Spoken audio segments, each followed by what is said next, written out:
The objective of this video is to introduce the modeling and mitigation of iron and permanent magnet losses in AC machines.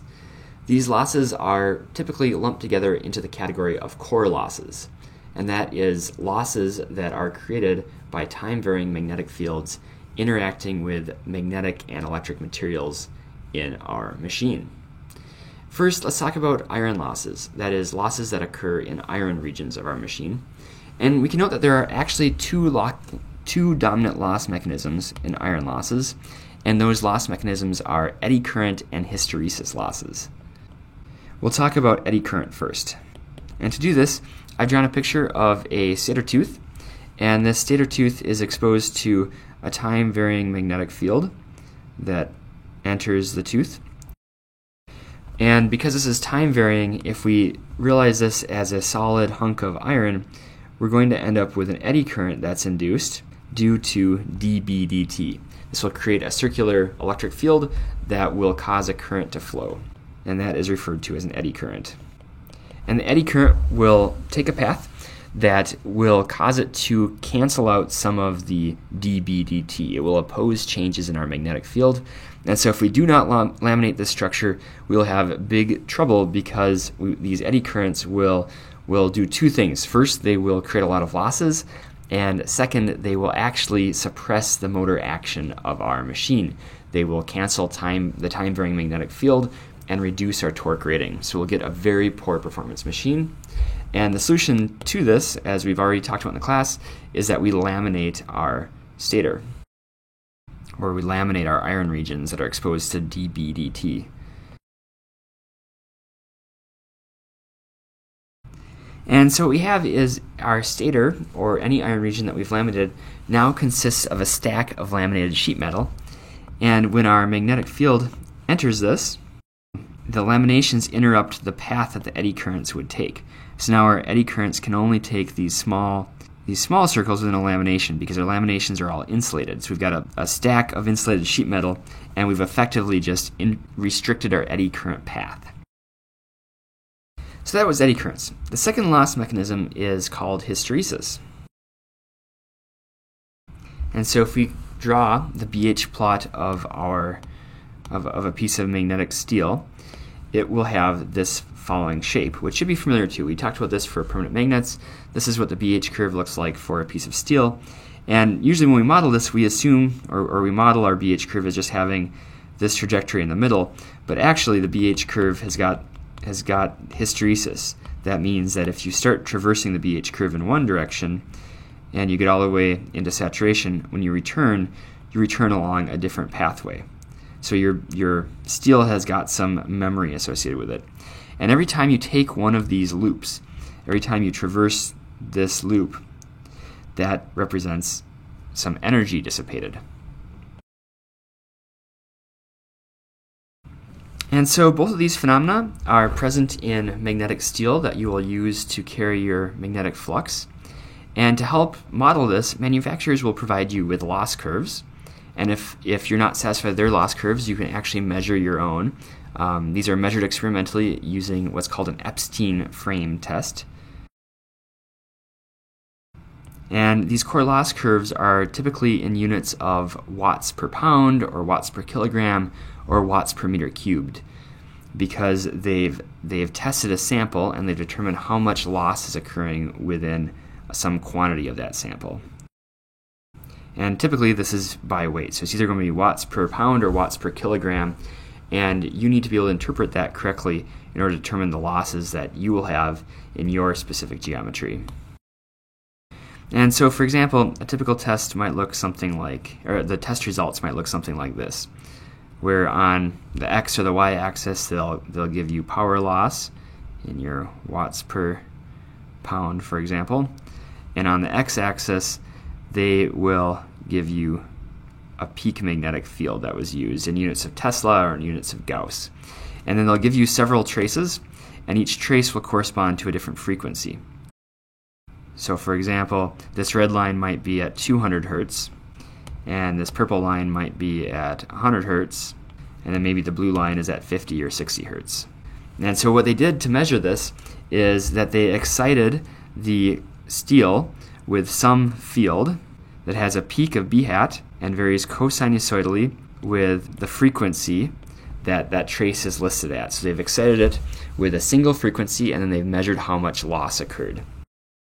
And this is what's reported to you for how you can model the losses in your material. And I want to stress that this is for the combined hysteresis and eddy current losses. What the manufacturers will do, and what you will do if you're measuring this, is you take a sample of material that is in the form that you want to use it in. So that means that it already is laminated. They're going to test a single lamination or a stack of laminations. And so you'll get this loss data for this chart will pertain to like 29 gauge steel or 18 gauge steel. But the point is that as you laminate your steel, you're decreasing eddy current losses while you're presumably not really changing hysteresis losses.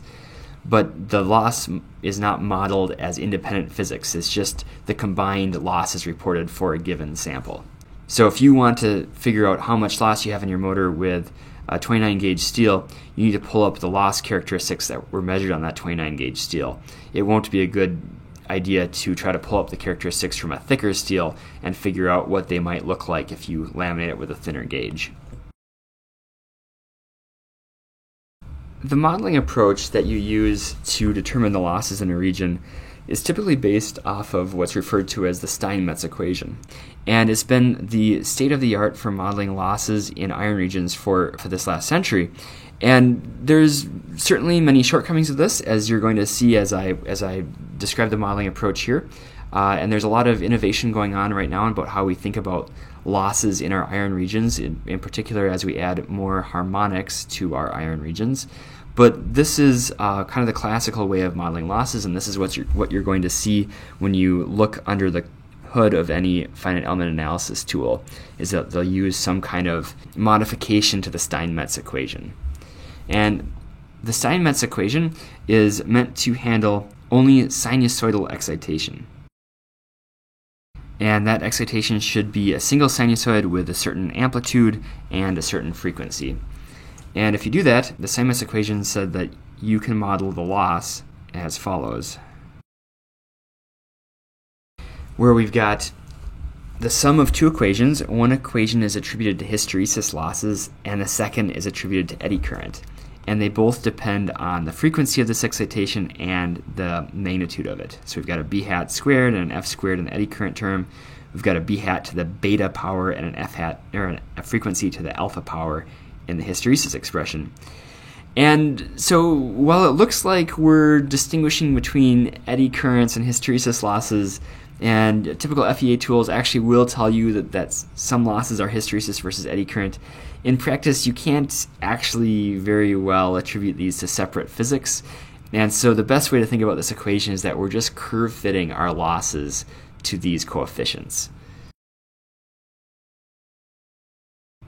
And the parameters that you're curve fitting are what's referred to as the hysteresis coefficient, the eddy current coefficient, and then alpha and beta. And so that's great, but what's even better is to assume that alpha is 1 and beta is 2, and then you get a simpler set of equations that a lot of the time will be sufficiently accurate for what you're doing. And so this is I put in quotes, a good enough fit. So this is an approximation that we make to make the problem a little bit simpler to handle, and I'm assigning some reading material that you'll see they use that approximation in. And we can now remark about our coefficients. And so our eddy current, or our hysteresis coefficient, is going to be in watts per pound per hertz per Tesla squared. And our eddy current coefficient is going to be in watts per pound per hertz squared per Tesla squared.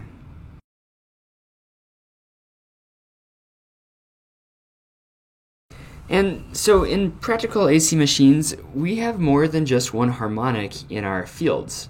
We have multiple harmonics. And we've been talking a lot about this in class in terms of the fields that our windings produce, and also in terms of our magnetizing field, B delta.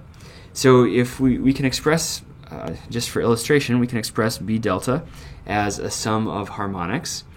And how should we use our Steinmetz equations, which have a nonlinear dependence on frequency? And the answer is that this is complicated, and that the typical approach to doing this is to kind of fudge the math. We're machine designers, we're not mathematicians. We'll figure that we could probably just get by pretending it's linear and summing up the losses of each harmonic. And that is actually what's done. That's kind of the standard approach to calculating losses in iron, and it's certainly one of the sources of inaccuracies.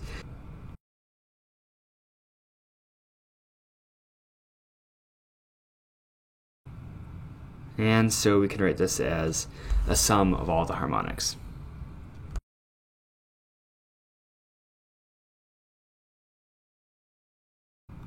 So typically the way that you calculate the iron losses is that you'll solve for your fields in the cross-section of your machine over one electric period. So you got your fields over an electric period, and then you'll go back and you'll post-process your results to get the loss calculations. So post-processing means that we determine this quantity after all the solution has been done for our fields everywhere. This is also a source of error because in actuality these losses are creating torque on our shaft and will decrease the power output in real time. They actually will slightly change our machine's behavior in real time. But modeling that full thing is quite difficult. And it's to little advantage. Usually we get sufficiently accurate results, given all the other fudge factors that we have baked in here, by simply calculating our fields and then after the fact determining the losses and subtracting that from our output power. So that was iron losses. All of this was in regards to iron losses. So we've done this part. Now let's talk about permanent magnet losses.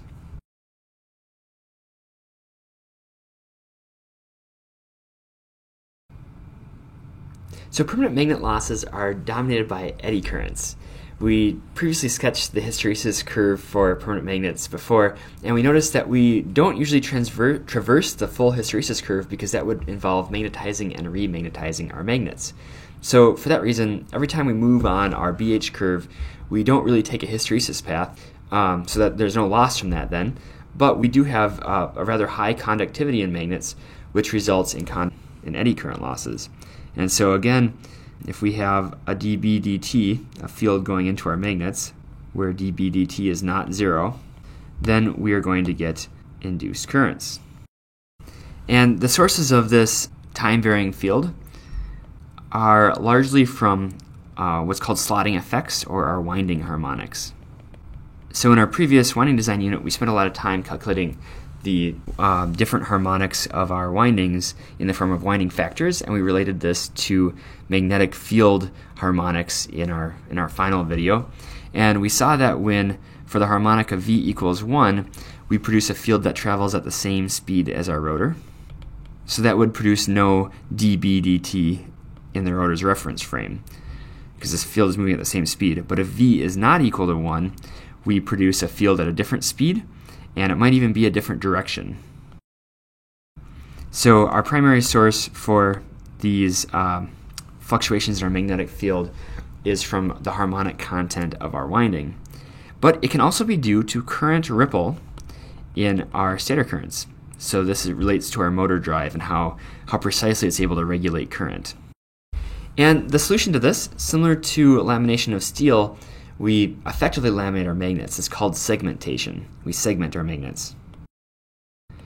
And you can do this in every direction. You could have radially segmented magnets, you can have axially segmented magnets, you can segment them along the arc length. So if this is a magnet here, it can be broken up into several smaller pieces, which are all insulated from each other. And this effectively can eliminate these eddy currents or make them small enough that you do not care about them. It just comes at the presumably the price of increased manufacturing cost and labor. You can directly solve Maxwell's equations to calculate the eddy current loss distributed in the magnet for any given harmonic. And one of the things that comes out of this is you can talk about the skin depth of the magnetic field within your magnet. And there's a typical skin depth calculation, which is what I'm providing you right here. So 2 times rho, where rho is our resistivity. divided by frequency times the permeability, the square root of all of that. And this tells you the depth of the field penetration. And what you'll notice is that oftentimes this depth of penetration will be deeper than your magnet is thick. And what that means is that your iron that the magnet is glued upon is then also going to see fluctuations in magnetic field and may need to be laminated. In cases where your skin depth is not as deep as your magnet is thick, your magnet is effectively canceling the time-varying magnetic fields, and that is going to be changing the field behavior of your motor. So that is that the steel behind your magnet is going to see a different magnetic field due to the eddy currents that are induced in the magnet. And so for that reason, there's kind of two approaches that are taken to modeling the effect of eddy currents in magnets. And one is to do a transient solve, where you model the impact of the eddy currents in real time in your solution. So while your finite element analysis tool is solving, it is letting eddy currents form in the rotor, which will then change the magnetic field behavior, and this is taken into account at each time step of the solution, which gives you an accurate solution, but it has the drawback of being slow. You have to allow your magnet currents to reach steady state before you can trust your solution results. So you might have to solve this for more than one electric period.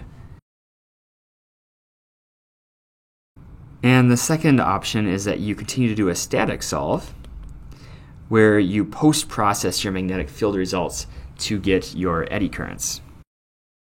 But this is going to be less accurate because it doesn't model the changes in the magnetic field behavior in real time as your solution is unfolding. And so I'm going to assign some reading material on this post-processing approach. It's an approach that I like because it speeds up your model evaluation. You just have to be aware that it might change the physics of your machine to a certain extent. So it decreases your solution accuracy. So in summary, this video has introduced core loss calculations and modeling the modeling approach and the mitigation approaches for losses in both iron and magnets.